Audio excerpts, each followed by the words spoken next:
Спри за секунда. Ако мислиш, че ще бъдеш щастлив, когато постигнеш нещо, когато изкараш повече пари, когато срещнеш правилния човек, имам лоша новина за теб. Това е най-опасната лъжа, в която живееш. От малки ни учат на една проста формула. Постижението е равно на щастие. Завърши училище и ще си добре. Намери работа и ще си щастлив. Изкарвай повече и животът ти ще има смисъл. И ние вярваме, гоним, постигаме. За момент се чувстваме добре. И после идва следващото, когато. Истината е, че умът ти винаги ще мести целта. Когато постигнеш нещо, мозъкът ти казва: окей, а сега какво следва?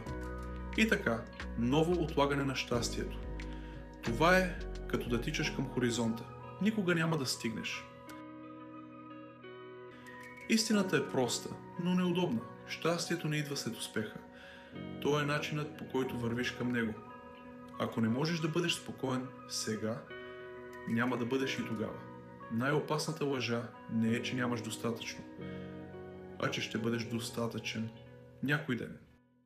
Истината, този ден няма да дойде, освен ако не решиш, че е днес.